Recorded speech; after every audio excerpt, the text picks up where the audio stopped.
On ne devient pas star par hasard lorsqu'on est un chien. D'abord, parce que la bête se doit d'être réservée. Ensuite, parce que l'homme, dans toute son ingratitude, ne prête que peu attention à nos états d'âme. Il m'avait fallu 4 ans de dur labeur pour en arriver là. Mais je vais vous raconter mon histoire. Je suis né demi-loup dans l'Arctique russe européen et je peux vous l'avouer tout de suite, tirer un traîneau dans le désert polaire n'était pas du tout dans mes projets. Doté d'une intelligence hors norme, j'aurais pu devenir gardien de troupeau de rennes, ou mieux, vagabond dans une base pétrolière, si la Providence n'avait pas mis sur ma route un étrange voyageur aux intentions pour le moins douteuses. Je n'avais pas un an lorsque je fus enrôlé de force avec quelques compagnons d'infortune. Habillés de harnais de vieux cuir, on nous intima l'ordre de tirer un fardeau contenant des victuailles et tout un tas d'objets hétéroclites. Nous ne savions pas où nous allions et nous ne le saurions jamais. Nous étions alors 5 laissés pour compte issus d'origines différentes.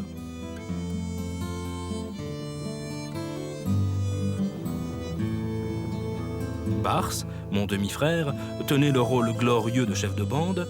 Je crois qu'il s'en serait volontiers passé. Le balèze, au cœur tendre, tirait comme un forcené, mais il tirait aussi la gueule. Une gueule patibulaire qui en disait long sur son enthousiasme. Sokol était le premier domestique de mon maître.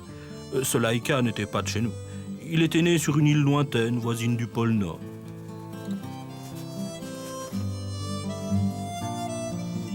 Bien qu'il se soit soumis à moi sans opposer de résistance, je ne supportais pas sa position privilégiée. Sokol s'enhardissait souvent à dominer Sharik, qui se laissait supplicier par les crocs acérés de son tortionnaire.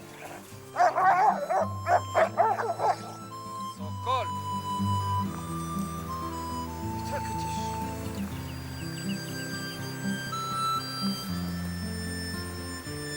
Sharik était un bâtard squelettique aussi prompt à partir qu'à s'arrêter. À chacun sa spécialité. Lui était plutôt fait pour le 100 mètres que pour le marathon. Quand on est maigre comme un clou, on ne se permet pas de perdre son énergie inutilement. En bon clochard, Sharik avait un confrère baptisé Dingo, un grand fauve solitaire suffisamment dingue pour avoir choisi de son plein gré de s'engager dans cette folle aventure.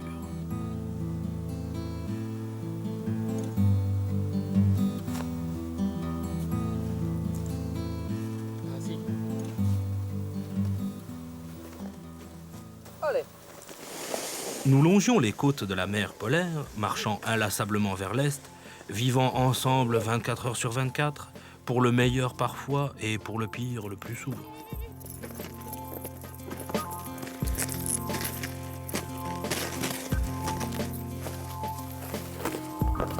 Le premier hiver fut exténuant.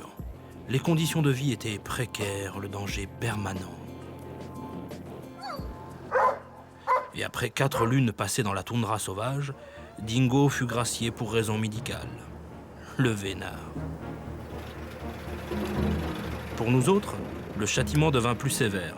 On nous attacha une paire de sacoches sur le dos contenant 4 kilos de nourriture déshydratée, censée nous alimenter pendant une semaine. N'importe quoi.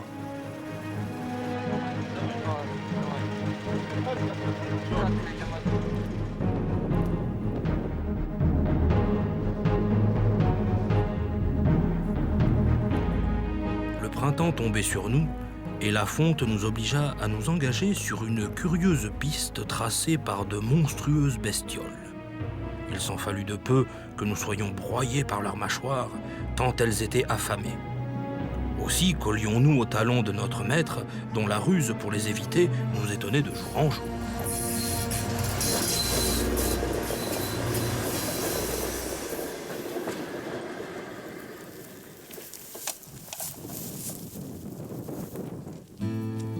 Il y avait toujours compétition pour obtenir la place la plus proche du maître. Mais nous nous laissions souvent distraire par les succulentes déjections de ces énormes créatures. Quand venait l'heure de la sieste, le gros Bars tenait la fonction déshonorante de traversin. Sans doute notre patriarche ne rêvait-il que de retraite anticipée.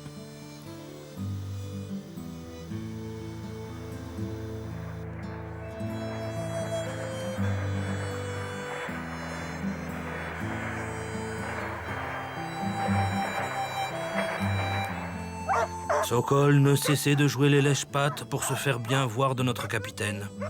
Moi, je conservais une réserve de rigueur vis-à-vis des instances hiérarchiques.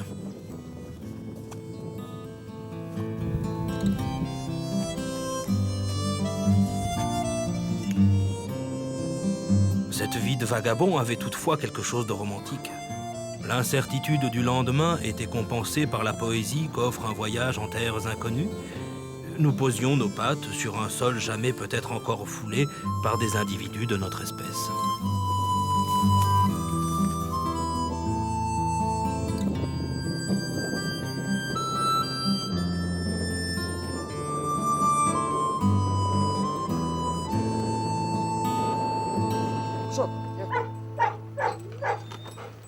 À la veille de notre deuxième hiver, nous fûmes invités à recevoir un contrat de travail en guise de récompense.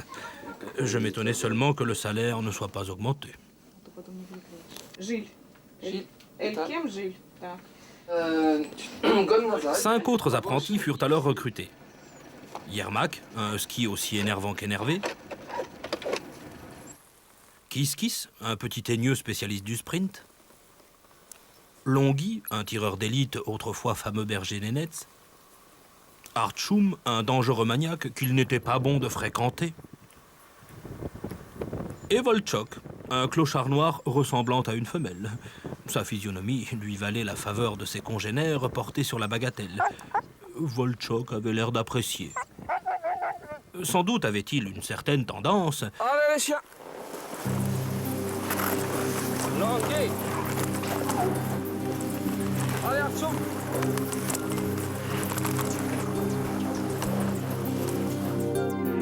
Nous traversâmes une effroyable nuit polaire, endurant des températures dantesques.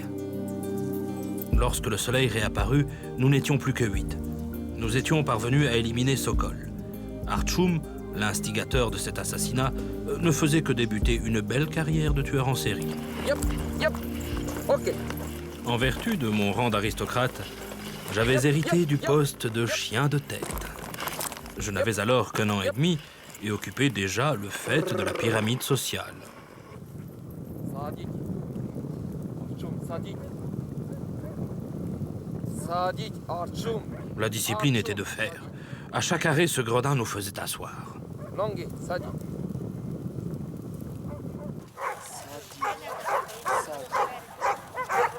Je tentais de résister, de m'extraire de mes responsabilités. J'engageais mes coéquipiers au sabotage. Mais la plupart d'entre eux craignaient trop les sanctions. Allez, allez! Allez, allez! Allez, chien, hop! Allez! Allez! Hop! Allez! Ok. Très bien, les chiens. Très bien. Au fil du voyage, d'autres volontaires vinrent augmenter nos rangs. Comme le chiot géant Kula n'y voyait pas très clair, je tentai quelques manœuvres d'intimidation, en gardant tout de même un œil vigilant sur son père, Volk, le loup. Malgré son nom, le vétéran avait un caractère placide.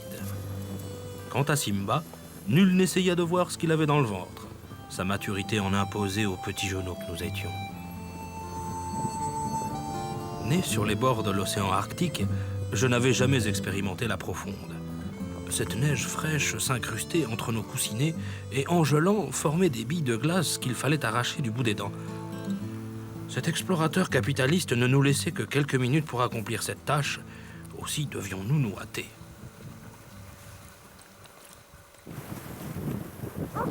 Il y eut de nombreux jours de blizzard. Installé aux avant-postes, je me prenais les bourrasques en pleine truffe. Il faut toujours que les tâches les plus ingrates m'incombent. C'est, paraît-il, le privilège du chien de tête. Nous dormions à la belle étoile, vêtus d'un simple pyjama de neige. Le réveil était difficile, surtout pour moi qui appréciais tant la grasse matinée.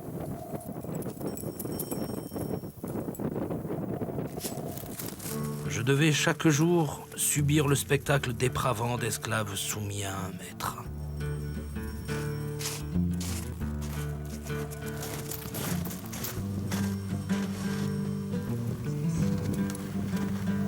Viens, kiss-kiss.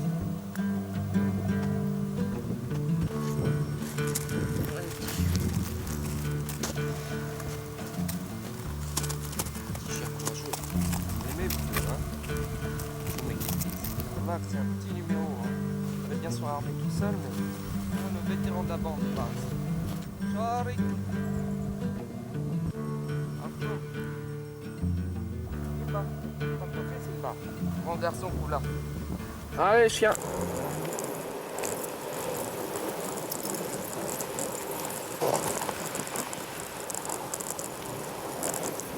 Durant les longues heures de halage, notre seul bonheur était de souiller l'espace vierge en posant notre crotte. Et évidemment, Volchok qui chie. Brrr.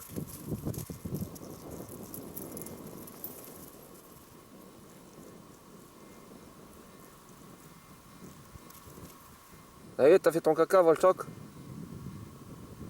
Peut y aller? Tanguy? Ah, attendez. Brrr. Tanguy le pipi. Allez, chien. Hop.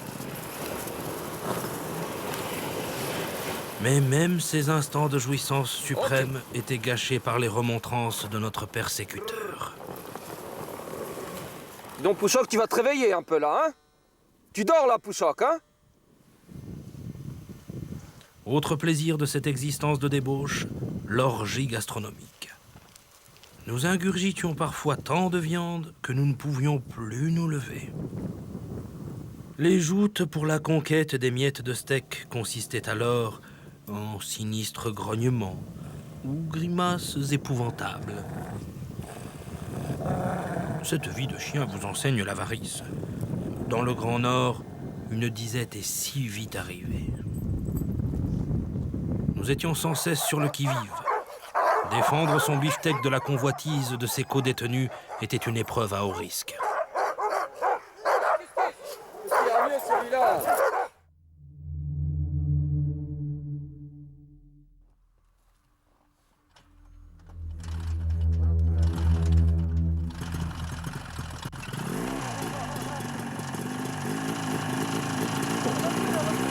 La dictature dans laquelle nous vivions ne nous autorisait pas à prendre compagne. Nous étions donc tous puceaux. Et lorsque nous avions le malheur de courser une bâtarde en chaleur, notre maître proférait à notre rencontre d'horribles jurons que je n'ose vous rapporter ici. Nom de Dieu! Rouge! Fucking dog!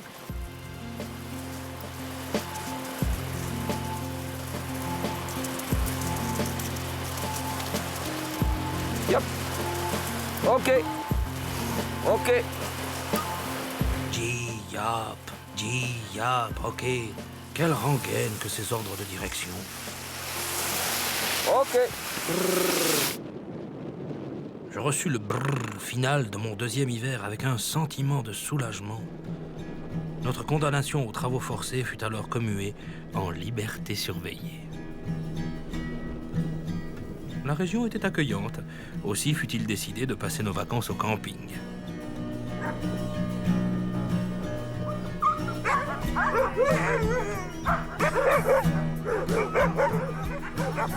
La viande était au menu de chaque repas.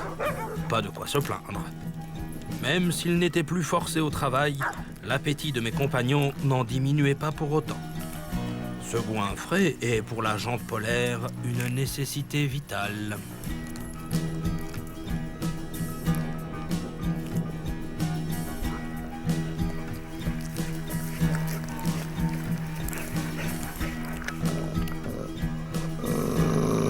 Ces nourritures terrestres m'intéressaient fort peu. Comme tous les grands savants, je préférais celle de l'esprit. Je cédais toutefois volontiers à l'un de mes passe-temps favoris, la promenade.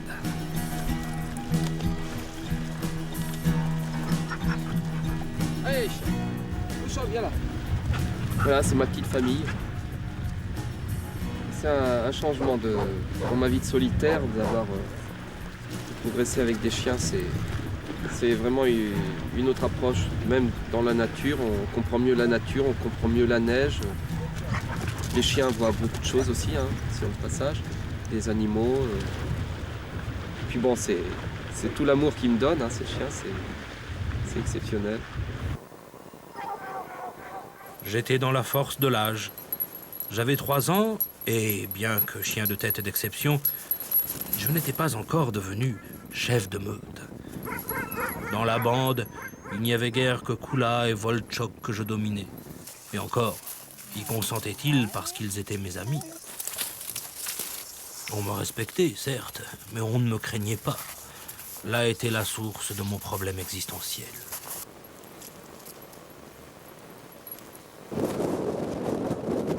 La nuit polaire était de retour et avec elle les blizzards noirs. Vous qui habitez les basses latitudes ne pouvez vous imaginer l'expérience nécessaire pour survivre à ces horribles tempêtes.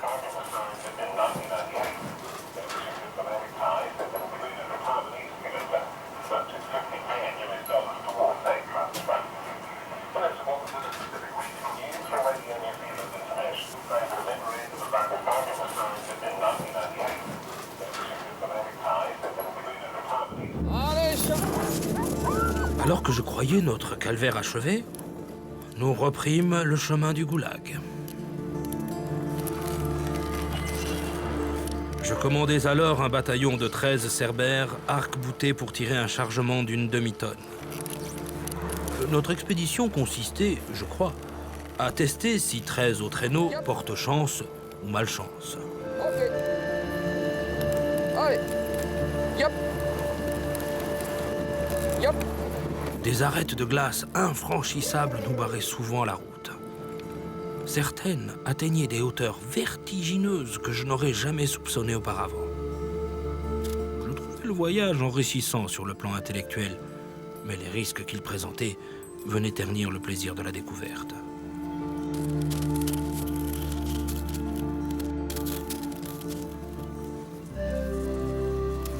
En effet, nous croisâmes parfois des animaux extravagants.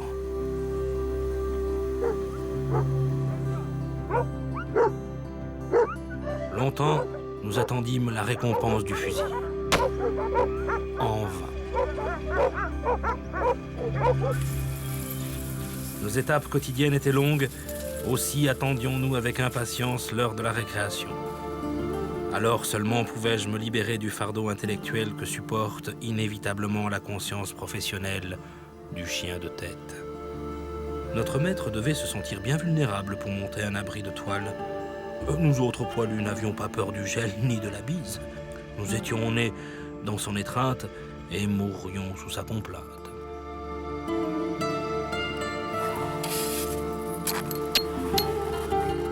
Sans doute étions-nous arrivés au bout de la terre, car dans ce pays brillaient 3 soleils à l'horizon. À l'usure de mes coussinets, la distance me paraissait incommensurable.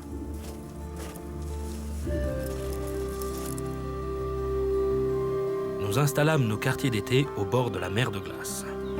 De multiples traces prouvaient le passage en ces lieux d'hommes peu scrupuleux de notre mère nature.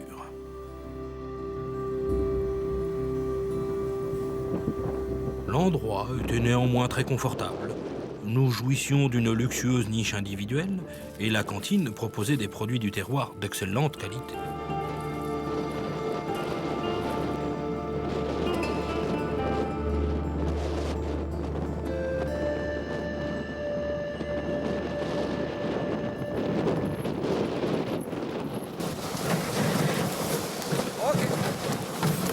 Chaque jour, nous partions à la chasse sur la mer polaire en débâcle.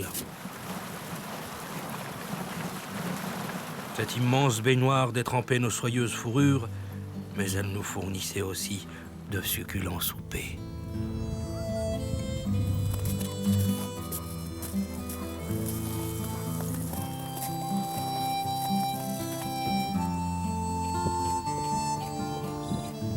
Avec ces pots, on peut faire des moufles, des bottes aussi, une chapka.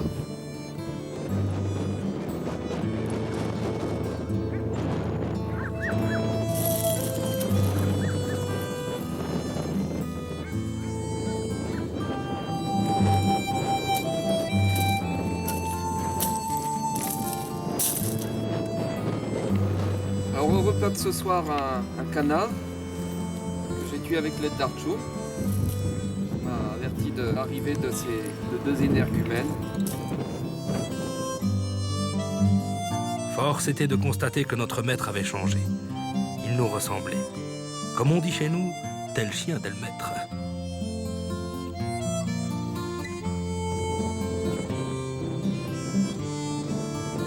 C'est alors seulement que j'en tombais véritablement amoureux. Mais il y avait une ombre à ce tableau idyllique. La vue de mon ami Kula baissait de plus en plus. Un spécialiste vint de très loin pour tenter de soigner son mal. Значит, операцию мы будем делать, называется на заворот вверх. По латыни эктропион. Так, мы разводим наркоз. Опасность связана с общим наркозом. То, что мы собаку кладем полностью в наркотический сон. Пес, он сильный у нас? Но сильней, но как ребенок все равно. Понятно. Поэтому я думаю, все будет нормально. У детей, в принципе, всегда все хорошо.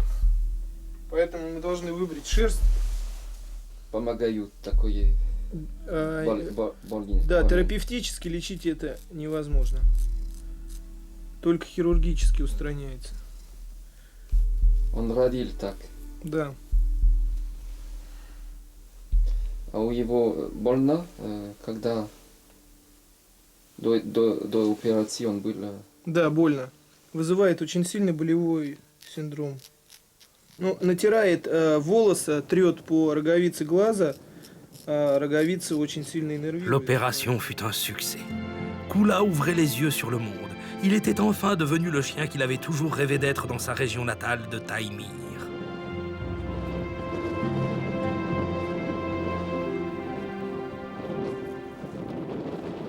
Ma foi, je me plais bien dans ma petite maison. Les chiens dorment la nuit dans les corridors, car les ours sont trop curieux et parfois trop affamés. Une nuit, nous eûmes un visiteur plus coléreux que de coutume. 3 de mes compatriotes tombèrent sous les griffes du monstre.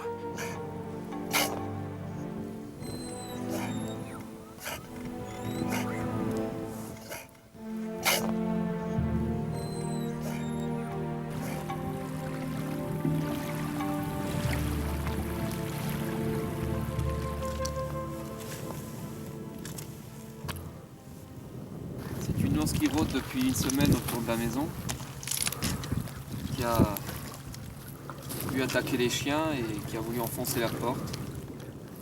Les chiens étaient fous toute la nuit. Désolé pour les ours, mais ils sont très nombreux. J'avais grand peur de perdre des chiens. J'ai tiré 10 coups de feu dans la nuit. Il n'a pas pris peur, il revenait enfoncer la porte. Alors au menu en ce moment, là, c'est de l'ours, un ragoût d'ours, un plat d'ours pour les chiens. Bref, on marche à l'ours en ce moment. Doucement les chiens, doucement. Venez là. Sharik, viens là. Sharik, Sharik. Viens là. Sharik. Viens là. Hey. Jamais peut-être n'avais-je connu un tel bonheur. Je me découvrais une véritable famille. Nous vivions dans le calme et dans la paix. Bien sûr, ça castagnait de temps en temps, mais les combats n'étaient jamais dénués de sens.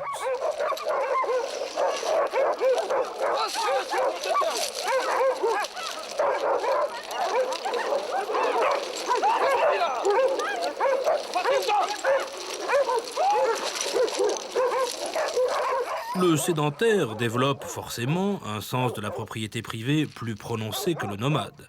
Et le voisin devient un ennemi plus qu'un allié.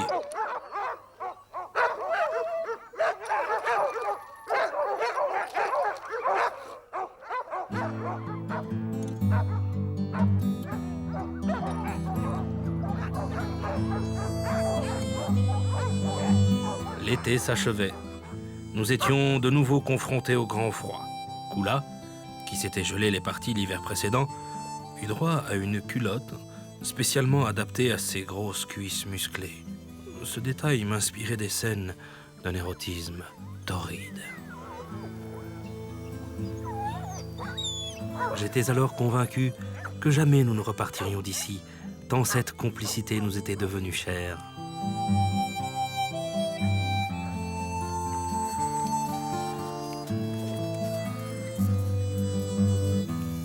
Notre voyage semblait accompli. Pourtant, j'éprouvais parfois une certaine nostalgie. Je ressentais au plus profond de moi ce besoin de liberté que l'on éprouve seulement dans les grandes solitudes glaciales. Foi de Laika, on y retournera.